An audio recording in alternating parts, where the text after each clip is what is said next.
slide. If this seems very busy and confusing to you, hopefully the goal by the end of my talk is that this title slide will make sense.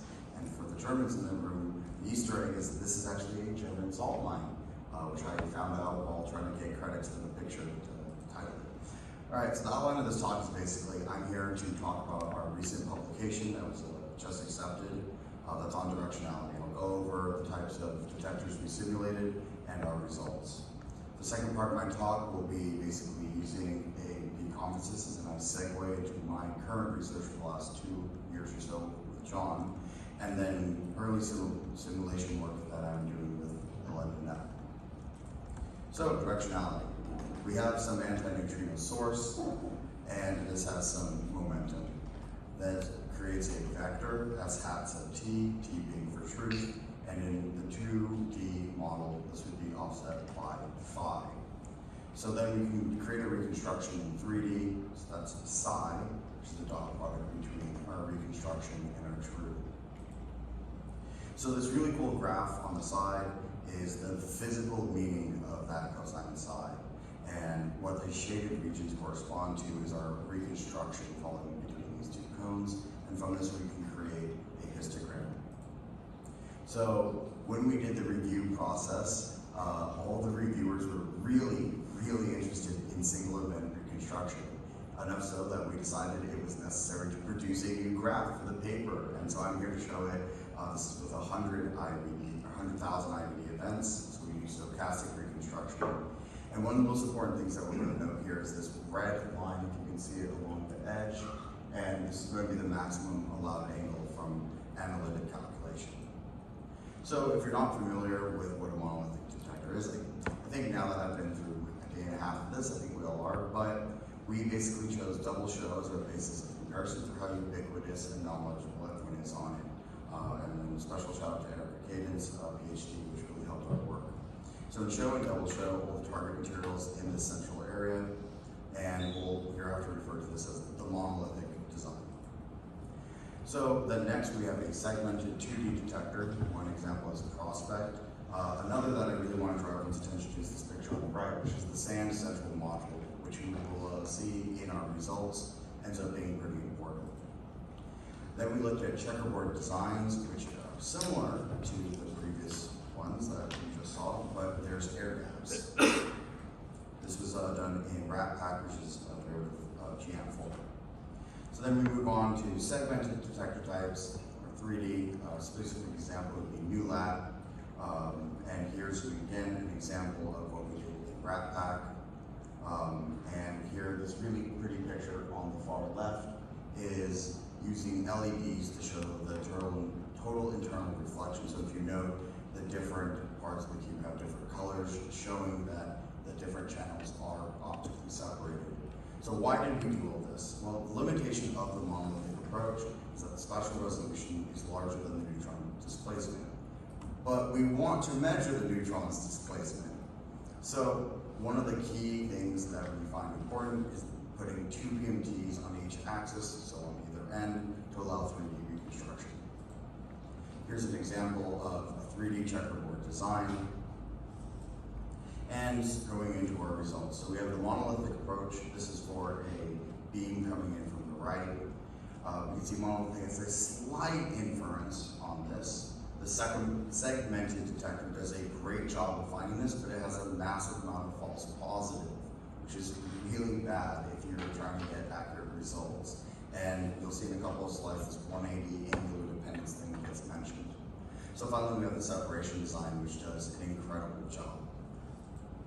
So into our primary graph, the 2 things to note before we dive into it is that we introduced a packing factor pi, and this penalizes the checker 3D and 2Ds for having less target mass per unit volume. Second is that this is angular uncertainty, so lower is better on the y-axis. So what we see is the sand central module, as I mentioned, would be important, does the best. This is followed very quickly by NewLab. Since I'm here representing our entire group during reviews of my talk, they impressed upon me it was important to communicate, though, that as a group we feel that Prospect does just a fine job, and in fact, as a per unit cost basis, it is preferred.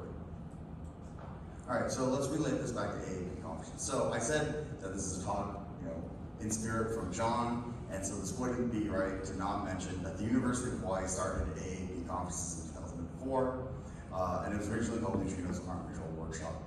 Next, I want to bring everyone's attention to a certain presentation by Dave Danielson. I've never met him myself, but I've heard he's a huge rock star in this field, and so those of you that know him, hopefully this next slide holds good weight. In this presentation, Dave Danielson said that there's a new concept by John. It had the potential for large colloidal volumes, that 180-degree angular acceptance that you saw in the previous slides for the false positives, and it needs further study. Emphasis is. For those of you that have trouble reading this, it looks pretty good actually, but it says concept sketch, directional tubule-related antineutrino detector with target density of around 20%. So that was in 2018. What have I been doing for the last 2 years? FROST. An acronym I came up with, FROST, is a force of scintillating tubes, and the basic idea is that we want to look at nuclear non-proliferation. The principal operation is we observe IBD in one tube and then neutron thermalization in another tube. And then FROST-T, which I'll talk about in a little bit, is doing thousands of these to get up to the 1-ton scale. So the basic idea, again, just to really hammer it home, is that we have some antineutrino source, positron annihilation in one tube, neutron capture in the second tube, where there are PMTs capped on each end of the axis, as mentioned earlier. When you see green, that means it's filled with a scintillator, and this scintillator is the same exact one as used in CAM. So this is what it looks like in the laboratory. We did a summer and a half ago. So in this picture, I'm doing gamma calibration with a sodium-22 puck, and it is missing the other tube, and that's because these are synthetic quartz cuvettes, and it would be a real shame to break one when we didn't need to use the second one with only a gamma source. So FROST-T stands for theoretical end arrangement, and so I had a engineering physics undergrad work for me for a summer, and he mentioned he did CAD. So I asked him to slightly modify John's very bold idea into something that was palletized, modular, could be stacked easily, so you can see that this actually, according to the CAD model, should be able to be stacked and be used by forklifts, which I think is really important. The deployment scenario that I must emphasize is only an example, but was used by Watchman as an example as well, is to use the peri-nuclear power station and also the Morton salt mine, which is approximately 13 kilometers away. A really fun little fact is that these synthetic quartz cuvettes, you have to get them custom made. They aren't available anywhere in the world. And so I sourced them from Painesville. I looked around across America about all the different people that could make this, and so I thought it would be really smart that if we're going to build hundreds of these, that there's a very low rate of destruction by shipping. All right, so before I get into a more busy slide, again, a basic rundown is we have a reactor, antineutrinos. Again, John's idea for the forces insulating tubes initially was 10-meter tall tubes with a 0.1 meter diameter, which if you think about that, that's not an engineering problem, that's an engineering impossibility. That's going to break, right? Especially if these are quartz. But nonetheless, we see these blue tubes, and these are not filled with the scintillator from CAM, but they can still scintillate from just the neutron passing through. So we have an IBD event and then neutron capture, thus creating our reconstruction vector. So this deployment scenario is we have muons, other background. We don't want those, so we go underground. Then we take neutrinos from the reactor. It's a stochastic process, again, not single event. Some of these are going to be captured, and then the IBD event and neutron capturing event allows us to do reconstruction. Also, to really emphasize this 10 meters tall thing, this is actually to scale. So if you assume that these people in hard hats are 1.6 meters tall, these are 10 meters, and that's what it would look like. And that's why I thought a palletized version that you could stack would be more useful. At the end of the day, what's most important is target mass, not the actual height of these detectors. So for future and ongoing work, so this is very preliminary, but basically I gave a shout out earlier to work on double show. So we take this equation from it.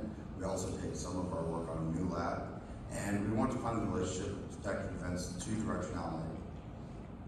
And it was pointed out to me that it would be much easier to actually take the inverse derivative of this with, as we saw on the main graph, uncertainty, and how do you improve uncertainty by number of detected events? Naively, you just combine these in Mathematica and you get this third equation. So the thing that I'd really like to talk to anyone about during the next break is Max's dummy model, which if you've ever heard of econometrics, this is called a dummy variable. If you do machine learning, this is known as one-hot encoding. The general idea is that you have some indicator function that takes on the value of 1 or 0, so it's basically a switch of turning on or off some variable that you want to control. So naively, you could have number of detected events as a function of distance and angle for a certain number of detectors, I. So you have some generalized function that just says, how good are you at detecting from some distance? And if your detector isn't monolithic, then you should have some improved efficiency from directionality, which you can see can be turned on or off. And the idea that I have to do with Lawrence Livermore people is to basically Monte Carlo this in different small modular reactor simulations, which, as we've heard a lot, SMRs are going to be really a big deal of analyzing in the future. All right, so in summary and conclusion, we want to measure the incoming event direction, and we've shown that a sufficient number of events does make this really possible. Our study showed that this can be done within reasonable timescales, reasonable being days or months, and we can do it for the gold standard of a near-surface, low standoff scenario.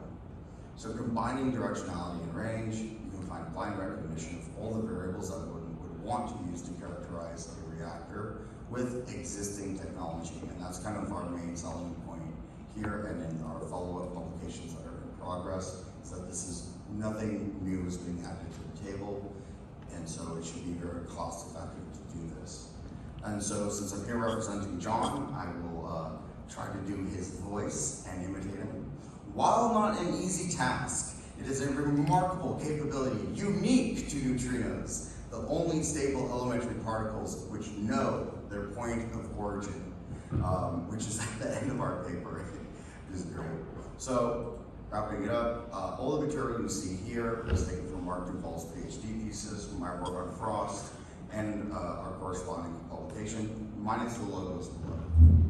I want to thank MTV for supporting this, and also just my entire group. Obviously, I wouldn't be here giving this presentation without all their help. And honestly, to RWTH, so thank you to our local organizers. We should give them a round of applause too. I definitely emailed them a bunch of questions, at least 4 different emails in the last month, and they replied really promptly, and that was great. And finally, thanks to my audience. I was going to have a joke in here for a very scattered talk, and all the senior people in my group were like, no, don't say scattered, or at least don't write it, because we're going to pick 7s, and we didn't do 7s, so don't say that. Nonetheless, thank you for listening. Thank you for this nice talk. Other questions? Thank you. Yeah. Thank you for a nice talk and great jokes. I had a question. It was about, on slide 22, you were talking about the blue things, and they were not filled with scintillating. Are they just empty? So theoretically, yeah. I am not quite sure. I don't think there's even been simulation work done on our end for the empty tubes and how much scintillation you would actually get from the neutron passing just through the synthetic pores. But yeah. And the material that the tubes are made out of, those are scintillating. Those are scintillating. the tubes themselves. So the tubes themselves are synthetic pores. Which you can go back a slide for this. It's this. And so we use Heuris supersoap quartz. And the reasoning for this was effectively, I was tasked with building this. John just told me it was a force insulating tubes. So we couldn't use metal because of its optical properties, and we couldn't use plastic because of its high hydrogen content.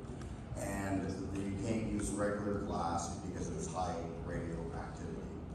So I don't think it would have high scintillation properties, but a neutron passing through might create some scintillation. I certainly know that this diagram was created with input from John, and yes, they were empty, and yes, they can create a scintillation signal, theoretically. But do you know how much percentage of the neutron captures will actually be captured? Will like a lot of them escape? Or So in this design, no. Mark Duval's PhD basically wrapped up at that point. However, I do have this slide in my backups. So it should go off with scattered. And so this is the 2nd, 5th, 10th, and 20th scatterings. So there should be a high likelihood of these neutrons being captured within a forest. okay, thank you. Yeah. More questions? No? Awesome. Thank you again. Thank you.